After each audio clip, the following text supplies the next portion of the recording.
I stood in my kitchen, 7 months pregnant, staring at the wedding invitation in my hand. My husband's name was printed at the top, but the bride's name wasn't mine.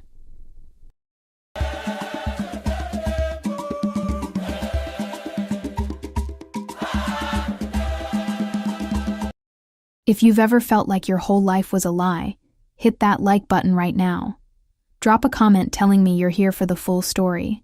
And subscribe, because what I'm about to tell you will change how you see love forever. Trust me, you need to hear this. My name is Clara, and this is the story of how I became the other woman in my own marriage. Let me take you back to where it all started. 5 years ago. Victoria Island, Lagos. The kind of place where money talks and dreams walk on designer heels.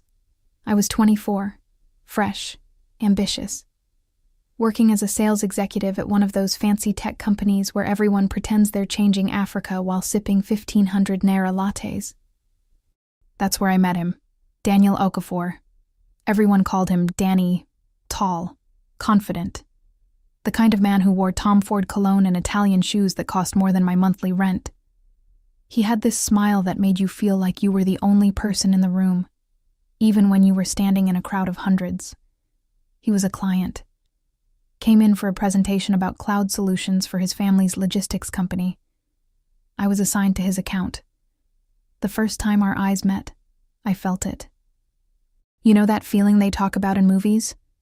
That stupid, irrational, butterflies in your stomach nonsense that you think only exists in Nollywood films? It was real. And it was happening to me. He asked me out 3 days later. Took me to Circa, that rooftop restaurant where Lagos spreads out beneath you like a glittering promise. We talked for hours, about everything, about nothing. He told me about his dreams of expanding his father's business. I told him about my plan to open my own marketing agency someday. He listened. Not the fake listening men do when they're waiting for their turn to talk. Real listening. The kind where he asked follow-up questions and remembered details. Within a month, we were inseparable. Within 3 months, I was in love. Within 6 months, he proposed. It was perfect. Too perfect, my friend said. But I didn't listen. I was floating on clouds made of promises and possibilities. We got married at the Federal Marriage Registry in Ikoyi on a Thursday afternoon. Small ceremony. Just a few witnesses. He said his family was traditional, and we'd do the big traditional wedding later, after we'd saved more money and done things properly. I believed him. Why wouldn't I? He moved me into a beautiful flat in Lekki Phase 1. 2 bedrooms, modern kitchen. The kind of place I'd dreamed about since I was a little girl growing up in a face me I face you compound in Ayagunla. Life was good. No, life was perfect. I was Mrs. Daniel Okafor. I had a ring on my finger, a husband who came home most nights, and a future that sparkled like the Lagos Lagoon at sunset. But perfect is just another word for blind. The cracks started small. He traveled a lot for business. 3, sometimes 4 days a week. The company is expanding to the east, he'd say. I need to be on the ground, babe. You understand, right? I understood. I was a good wife. His phone was always face down, always on silent. Habit from work, he explained. Clients call at all hours. I don't want to disturb your sleep. How considerate. His family never called, never visited. They're old-fashioned, he said. They'll come around when we do the traditional wedding properly. Just give them time. I gave them time. I gave him everything, including my trust. Then I got pregnant. We'd been married for 2 years. I was 26. He was 32. The timing felt right. He was happy when I told him. Held me tight. Kissed my forehead. Whispered, "You're going to be an amazing mother." I cried happy tears that night. But something changed after that. The trips got longer. The phone calls got shorter. The space between us grew wider even when we were lying in the same bed. It's just stress, I told myself. Men get scared when babies are coming. It's normal. I made excuses for him the way women have made excuses for men since the beginning of time. I was 7 months pregnant when everything shattered. It was a Saturday morning. Bright. Beautiful. The kind of day that makes you believe in God and second chances. I was organizing our bedroom closet, nesting like pregnant women do, when I found the envelope, tucked inside his leather portfolio. The one he took on business trips. It was cream-colored, elegant, expensive. My hands trembled as I pulled it out, and there it was, the wedding invitation. Mr. and Mrs. Okafor cordially invite you to the traditional marriage ceremony of their son, Daniel Okafor, to Victoria Nwankwo. The date was 3 weeks away. The venue was in Enugu, his hometown. I read it once, twice, 3 times. The words didn't change. My legs gave out. I sat on the floor, my pregnant belly pressed against my thighs, staring at proof that my entire life was a lie. My husband was getting married, to someone else, and I was just the Lagos girl, the side chic, the placeholder warming his bed while his real life waited for him back home. I didn't cry at first. The tears came later. First came the shock, the numbness, the feeling like you're watching your life from outside your body. I sat there for an hour, maybe 2. Time stopped meaning anything. Then I heard his key in the lock. He came in whistling. Actually whistling. Like he hadn't just destroyed my entire existence. "Babe, I'm home. I got that pepper soup you've been craving from..." He stopped when he saw me, sitting on the bedroom floor, holding the invitation. His face went pale, then red, then carefully blank. "Clara, I can explain." "Can you explain? Can you explain how you married me at a registry and never mentioned you were already traditionally married to someone else? Can you explain how you put your baby in my belly while planning a wedding to another woman? Can you explain how you made me believe I was your wife when I was really just... what? Entertainment? A Lagos fling?" I asked him all of this, quietly, calmly, because rage is sometimes so big it comes out as whispers. He sat down, started talking, and what he said made everything worse. Victoria was his childhood sweetheart. Their families had arranged their marriage when they were teenagers. It was tradition. It was expected. It was non-negotiable. "But I didn't love her," he said, like that made it better. "I loved you. I love you. That's why I married you here in Lagos. You're my real wife. The traditional marriage is it's just ceremony. It's for my family. It doesn't mean anything. It doesn't mean anything." Those words echoed in my head like a death sentence. Your entire culture doesn't mean anything. Your real family doesn't mean anything. The woman who's going to wear white and dance and receive gifts and blessings doesn't mean anything. But me, the pregnant girl hidden in a Lagos flat, I'm supposed to mean everything. I asked him if Victoria knew about me. He looked away. That was my answer. I asked him if his family knew about me. Silence. Another answer. I asked him what he expected to happen after his traditional wedding. "Nothing changes," he said. "You're still my wife. I'll still live here with you. I'll just visit Enugu sometimes. It's just politics, Clara, just family pressure. It doesn't change what we have. What we have, a lie wrapped in expensive sheets and fake promises." He left that night, didn't pack, just walked out after I told him to go. I sat in that apartment. His apartment, I realized, since my name wasn't on the lease, and I felt my baby kick, strong kick, like she was fighting already, and something inside me broke open.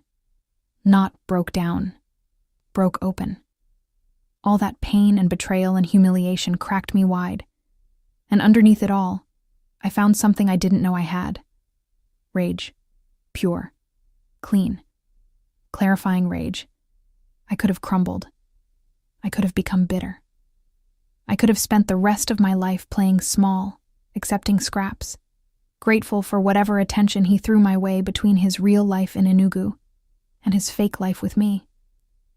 But I had a daughter coming, and I refused to teach her that this was love. I refused to show her that women accept lies if they're wrapped in pretty enough packages. I refused to model the kind of marriage where you're grateful just to be tolerated. So I made a plan. First, I called my family. My mother cried. My father was silent. My brothers wanted to handle Danny, but I told them no. Violence wouldn't fix this. Violence would only make me a victim in a different way. I needed to be smart. Second, I hired a lawyer, a woman lawyer, sharp, experienced, expensive. I used every naira I'd saved from my salary. Money I'd been keeping for my marketing agency someday. Someday became today. My lawyer was brilliant. She pulled our marriage certificate. Registry marriages are legal in Nigeria. Bigamy is illegal in Nigeria. Danny could deny me to his family, but he couldn't deny me to the law. Third, I documented everything. Every text message, every bank transfer, every receipt with his name on it, every photo of us together, every piece of evidence that proved I wasn't some delusional side sheik making up stories, but a legal wife who'd been deceived. And fourth, I decided to attend his wedding. I know what you're thinking. Crazy, dramatic, petty, maybe. But I wasn't going for drama. I was going for truth. That traditional wedding was happening whether I liked it or not. But everyone there deserved to know the truth before they blessed a union built on lies. Victoria deserved to know. She wasn't my enemy. She was another victim in Danny's game. 3 weeks later, I was on a bus to Enugu, 8 months pregnant, swollen feet, back aching, but determined. My lawyer came with me, and my older brother, for support, not violence. The venue was beautiful.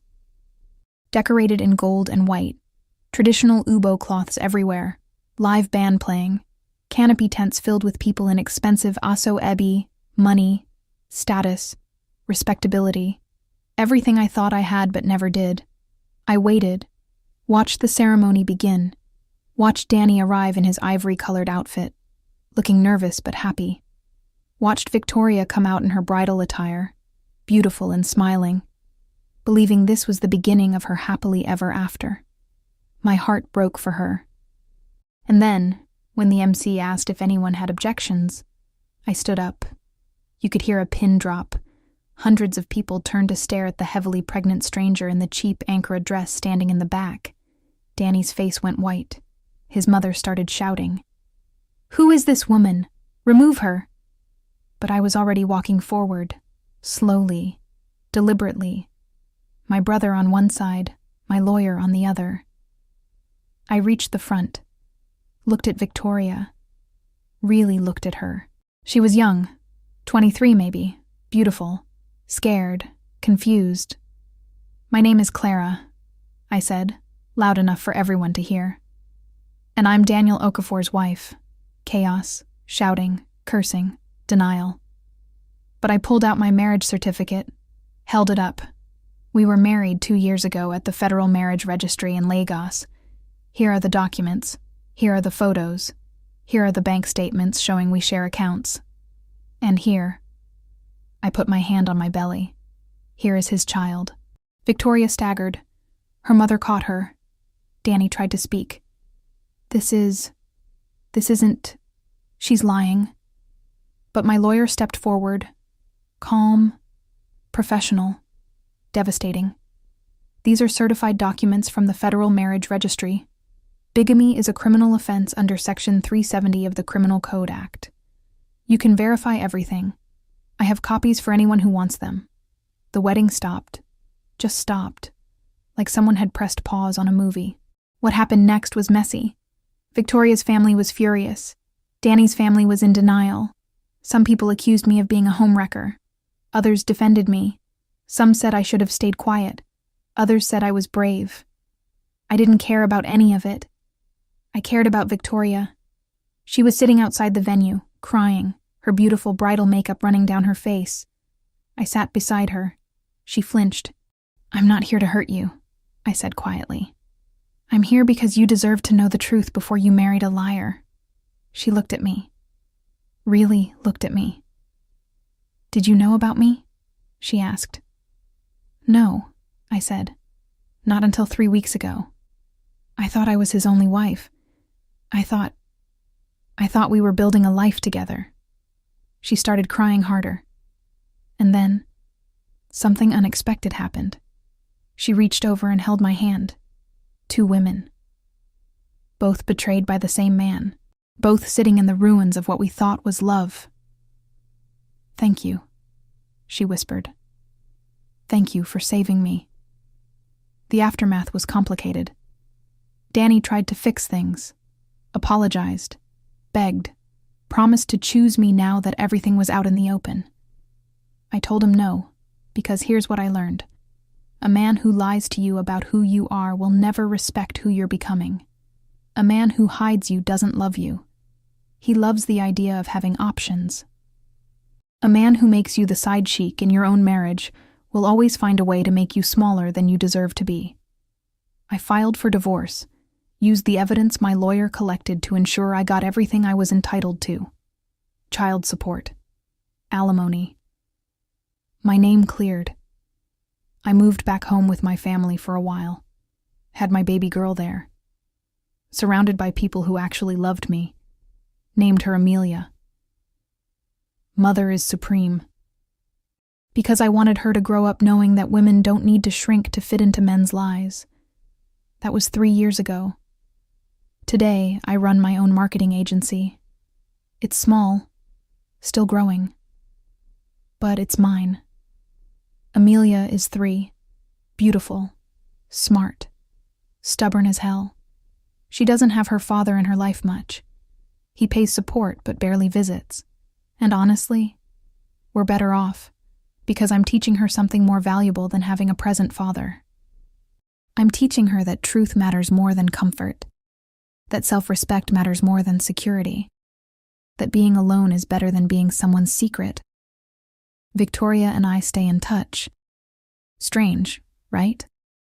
But trauma bonds you in weird ways. She never married Danny. She moved to Canada. Last I heard, she's doing her master's and dating a nice Ghanaian guy who treats her like she's visible.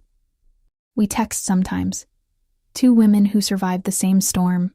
Not enemies. Not friends exactly. But sisters in a way that only shared pain can create. I wish I could tell you, I never think about Danny. I wish I could say I'm completely over it. But healing isn't linear. Some days I'm angry. Some days I'm sad. Some days I look at Amelia and feel grateful for the pain, because it gave me her. And some days I wonder what would have happened if I'd never found that invitation. Would I still be living that lie? Would I have spent my whole life being the side chic in my own marriage, grateful for scraps, accepting shadows, believing I was loved when I was really just convenient? Probably. And that terrifies me more than anything else. So here's what I want you to understand. Love shouldn't require you to disappear. Love shouldn't make you smaller. Love shouldn't be a secret. If the person you're with hides you, from family, from friends, from their real life, you're not a partner, you're a placeholder, and you deserve more. I know it's scary to walk away. I know it's terrifying to start over. I know the fear of being alone can make you accept things you never thought you would, but I promise you this. The pain of leaving is temporary. The pain of staying is forever. I'm not going to tell you I'm completely healed. I'm not going to pretend that being a single mother is easy. I'm not going to say I don't sometimes feel lonely or scared or uncertain about the future. But I will tell you this. I'm free. Free from lies. Free from pretending. free from accepting less than I deserve. And that freedom? It's worth more than any wedding, any title, any false promise of forever. My daughter will grow up knowing her mother chose truth over comfort. She'll grow up knowing that women don't have to accept betrayal just because it comes wrapped in love words. She'll grow up knowing she deserves to be someone's priority, not someone's secret. And maybe that's the real happy ending. Not a fairy tale, not perfection, but truth, freedom, self-respect, and a future we're building on our own terms. So if my story touched you, if it made you think, if it reminded you of your own worth, I need you to do something for me. Drop a comment below. Tell me, have you ever felt invisible in your own relationship? Have you ever been someone's secret? Or do you know someone who needs to hear this story? Share this video with someone who needs to remember they're worth more than shadows and secrets. Hit that subscribe button, because I'm not done telling stories that matter.